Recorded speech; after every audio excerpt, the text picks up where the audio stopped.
rawatina nag nga doon taalibe murit daf lay loolu dafay nekk benn motivation boo xam ne dañuy nekk di doon ci gëstu bu baax a baax moo tax ñuy teewlu ci bëri ci yu demee noonu gis nga comme ni ko Latir waxee vraiment may rafetlu kàddoom yu am solo yi nga xam ni comme toujours rek comme d'habitude rot na jóge ci moom nga xam ni kàddu baatin la sax boo koy seet macha allah waaye gis nga Abdou Aziz bi nga xamee ni sëriñ bi téye nañ ko ci jeewal nga xam ni ñu bëri dellu si nañ ci nga xam ni mooy les comment dirais-je circonstances de cette arrestation nga xam ni bëggoon nañ ko sax forcé pour daal di déparaat ci saa si parce que ñoom dañ leen yónni te dañ leen yàkkamti tubaab yi le clerc jiite leen muy kenn ci noonu sëñ Tuubaa yoo xam ni mujjantalam aussi buñ ca demee vraiment mujjantal gu doy waar la mujj moom le clerc moomu xaw ma ndax danañu am jot pour wax ko wala déet moo tax ma bëgg ci profiter wax ni il est mort à Conakry comme ni Ibn Salil nga xam ne noonu yonent bi sallallahu alayhi wa sallam noonu mu génnee jamono nga xam ne atteint d'une gaale nu mel noonu la Leclerc mu génnee àdduna ñu rajee ko ci administration française muy taxawaalu ci moom Moussa Ka wax na ko muy taxawaalu ci biir colonie yi ba mujjee ci dans la case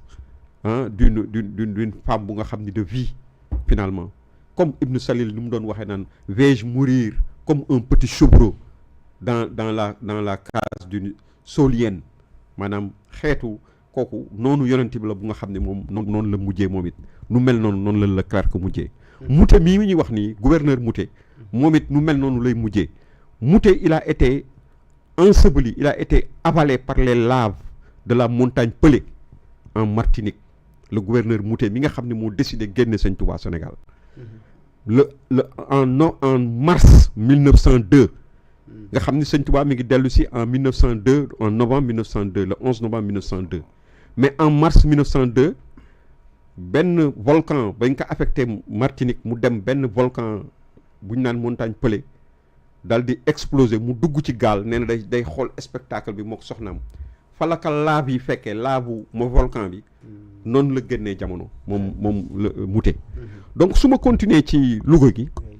noonu Sëñ Touba dafa leen forcé dafa def mooy juróom fukki bis mbas ma la yooyu muy wax parce que c'est le sëriñ bi nag commencé di bind yoonam yi fa la commencé bind la ka dooree ca bés boobu ba muy dellu si bés bu ci nekk Sëñ Touba bind na ak xew-xew bu fa am Sëñ Touba ci waxam jaww Abdou Latif Bil Atouf bind na ci taarixu yoonam woowu nga xamee ni demee na ci géej donc les gens amul kenn ku ñu ko jàngal ku ñu wax yoonu géej gi ku dul Cheikh Ahmadou Bamba moom ci boppam moo ñu ko nettali ci bindam goo nga xam ni livre am la livre de chevet kii am ni ko xam sax tableau de kii de booram boo xam ni saa yu dëkk bu mu dem wax na ni dëkk bi dem naa fa def naa fa nangam def nañ ma fa nangam et cetera et cetera donc noonu lay nettale moom ci boppam ci lay expliquer ni mu fanaanee jeewal te pourtant ci yor lañ fa nekk mais fexe na ba imposer leen ñu toog fanaan le lendemain ñu xëy ci fajar gi jaar kokki ba egsi Louga le 11 lañ fa egsi ci guddi daanaka fa la ñu fanaan le 11 voilà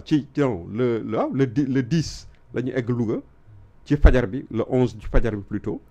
daal di mu toog otoraay ñëw jël si ko foofu Louga mu daal di dem Ndar egsi Ndar bi mu egsee Ndar dañ ko wax ne que na dem seet fu mu fanaan parce que guddi na mu dem ca la demee ci kër googu nga xam ne moom nit ñi dañ koy siyaare ba tey muy kër Cheikh Ahmed Khoureychi benn ñu bëri dañ daan jaawale sax barab bi di dem ba Tengi Jéen mais kër Ahmed Khoureychi mi ngi nekk ci juste ci booru église bi juste ci peggu gouvernance sëñ Saliou sax dafa daal dina ko réfectionner encore defoon fa kii am na benn barab bu fa nekk barabu sëriñ boobu nga xam ne moo jiitu na jamono sëñ Touba ca la sëñ Touba doon wax naan yàlla suñ borom de bu wàccoon ci kaw suuf du dal fenn fu dul fii ñu bëri nag daanukat yi duñu xam lu tax mu ko doon wax c'était simplement pour dire que ni barab boobu bokk na ci barab yi gën a sell ci Ndar ndax góor gu mag guñ fa def noonu la ñëwee le 12 septembre le 13 mu daal di wuy ji tubaab yi ci Ndar ci gouverneur avant lu jiitu loolu sëñ Touba dafa wut seede parce que dafa dem ci ku ñuy wax Amadou Ndiaye Mabey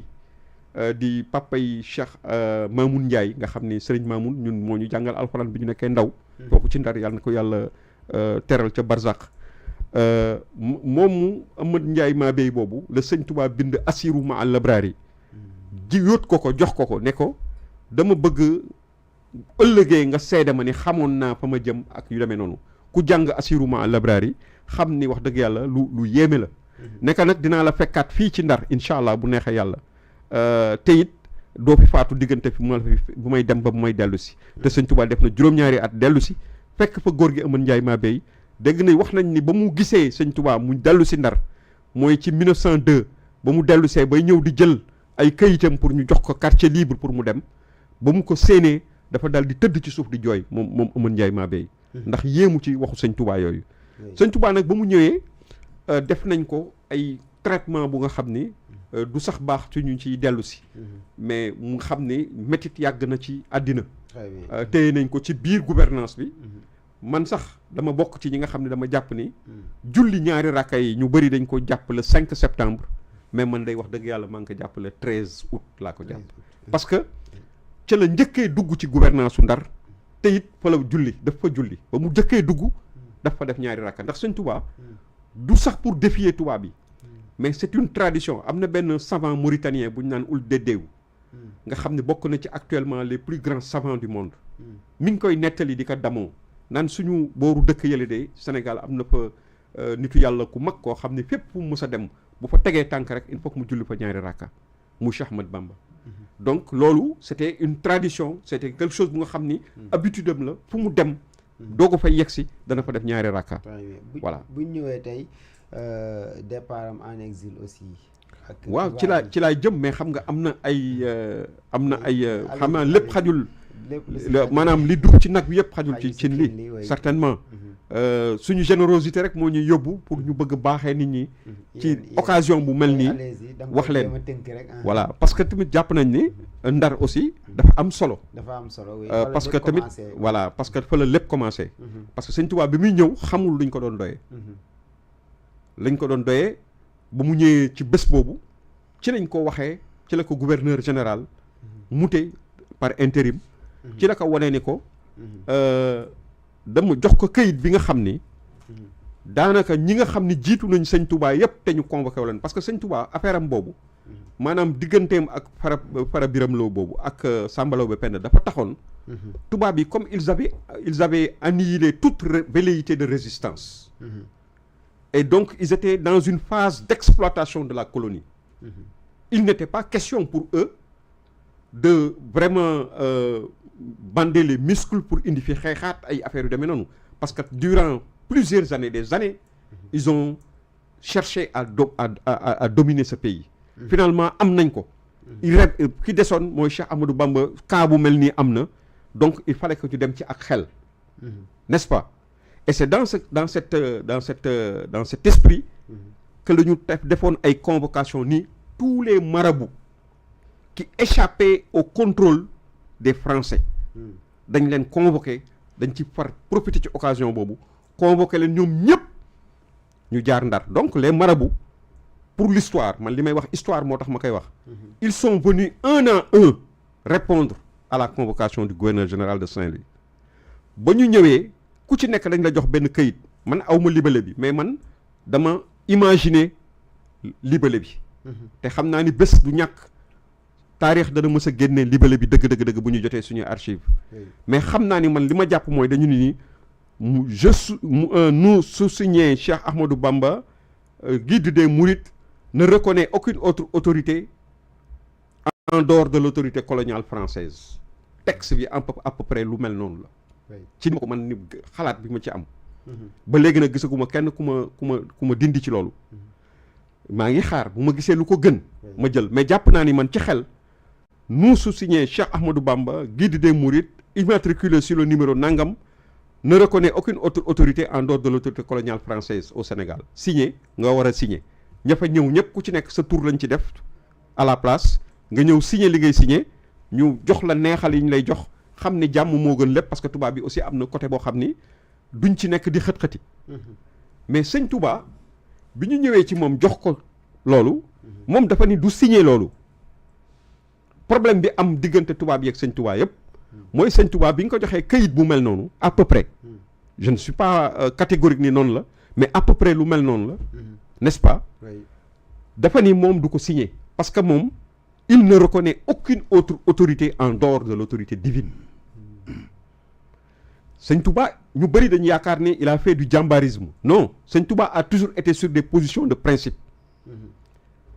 parce que li tax man la sëñ Touba a toujours été sur des positions de principe c'est que 13 ans avant en 1883 quand son père a quitté Mame Mor Anta Sali radiallahu taala anhu quand il a quitté ce bas monde ba ñu demee di ko jëpp borom jox boromam ka nga xam ni moo doon taxawaayu mag ñi moo doon le maître de cérémonie mooy Serigne Mouhamad Mbak sëñ Ndumbe Sill ba mu wooyee Cheikh Ahmadou Bamba Xaadimu Rasul daf ko ni ana Ahmadou mu ni maa ngi nii ci biir mbooloo mi mu woo insister ba sëriñ bi def ay jéego mu bëgg insister sëriñ bi wan ko ni ko fii nga toll lépp loo wax bàyyi dinaa ko dégg ci sama nopp yi mu dal di ko wax ne ko jaale ko ba pare wan ko ni ko dañu bëgg ñun magu nga xam ne ñoo doon xaritu sa wayjur di magu Get Kajoor dañoo bëgg bu ñu jógee ci lii ñu ànd ak yow ba ci ki nga xam ne tey mooy bërget mooy Damel du Kayoor mu di xaritu sa wayjur di Lat Joor Ngoone Latiir Jóob nga xam ne ñoo àndoon def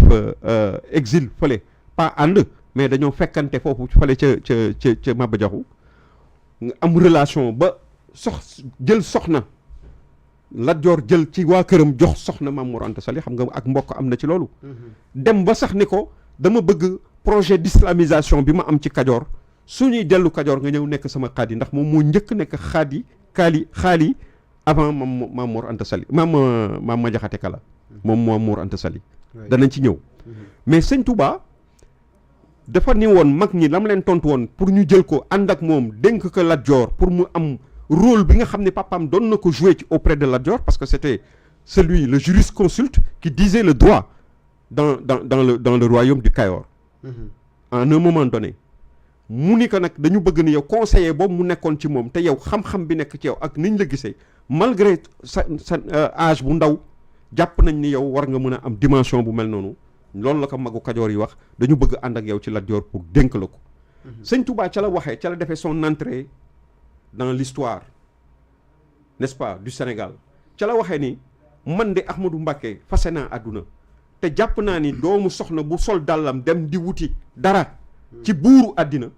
maa ngi koy méngaleeg weñ bu naaw di dal ci kaw xayit di ko jëriñoo Cheikh Ahmadou Bamba moo wax loolu ñëpp taf seen loxo seen gémmiñ un jeune presque d'une trentaine d'années juste boo xam ne àddina mi ngi la ubbeeku ci yow